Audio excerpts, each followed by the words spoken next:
life ya Kanairo, si ni kweli eh? Ndio. Haya basi, wewe unadhani katika kule kuishi kwako moja mbili, ni kitu gani ambacho labda umeshuhudia ama umekutana nacho ambacho unaona kwamba labda kiliganda katika moyo wako na katika akili zako, na ni vizuri kaweze kumwelimisha mtu mwingine mahali popote alipo, labda ni mjini au yuko kule nje, ili akija mjini awe sawa? Kuna kitu ambacho labda umeshuhudia ama umeweza kukumbana nacho?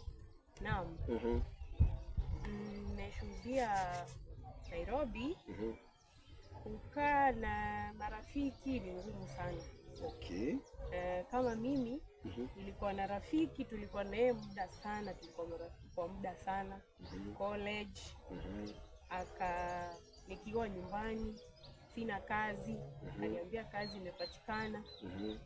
Nikakuwa excited sana. Ukapata ile furaha ile furaha, nikasisimuka, nikajua naenda mjini.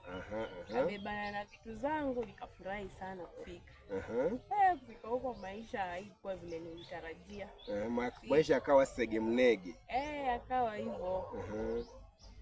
Nafika, the friend alikuwa married. Sasa kazi alikuwa amenitia, sikufaulu kuipata. Sasa ikakuwa what next? Kwa hiyo hukupata kazi. Na yeye mwenyewe alikuwa kazini? Yeye alikuwa kazini. Mambo yakaanza kubadilika, urafiki ukapungua. Nikaamua kwenda kwa my cousin kidogo over the weekend. Okay. Figure out what next. Nikiwa huko nikapata ujumbe. Uja ubebe vitu zako. Anayekutumia ujumbe nani? Rafiki huyo. Ameshakuwa ubebe vitu zako uende.